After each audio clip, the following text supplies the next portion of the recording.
Hi, this is Michelle Landsverk, President of Landsverk and Associates, Inc. I'd like to share with you a few principles that I have learned about how to organize and facilitate an effective meeting. Meetings should be people connectors, not people separators. This should go without saying. However, I have seen too many meetings where people become separated rather than connected. They need to be connected to their team members, they need to be connected to the process, and they need to be connected to the final outcome. In order for that to happen, people need to be engaged, people need to know their opinion matters, and people need to feel respected.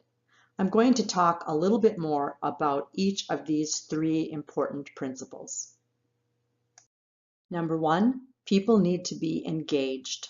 All things being equal, people do business with people they know and like.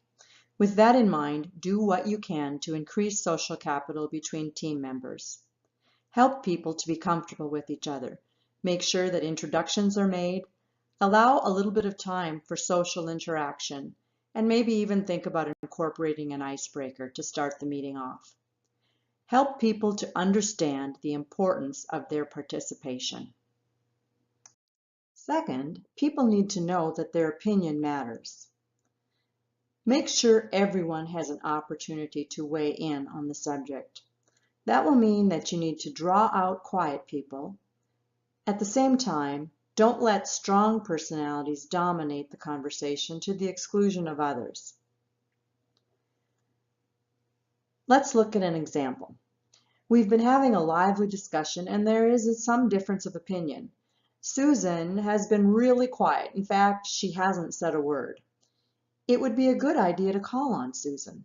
Susan, what do you think? That way, she is drawn into the conversation and she knows that her opinion is valued. Strong personalities are a different matter. It seems like there are one or two at every meeting. Don't get me wrong, they are great people and often they have great ideas. The problem is that when only one or two people are talking, you miss the richness of conversation that can occur when you have participation from everyone. And you run the risk of people feeling disconnected and devalued.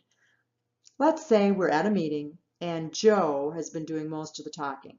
In that case, I would do something like this. Joe, thank you for sharing that. I'd like to hear from a few others as well. What do others think? By doing that, you are acknowledging Joe's value, but also letting the others know that their perspective is important too. Third, people need to feel respected.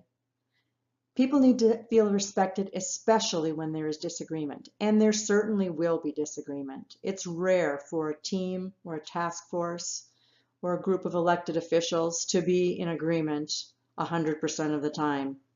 In fact, I've never seen it. Remind members that they can disagree without being disagreeable. Remind them that a diversity of opinions is valuable and that every idea is important, and that the discussion and the different ideas are just part of a journey toward a decision. Work toward a decision that all can live with, even if it isn't their first choice.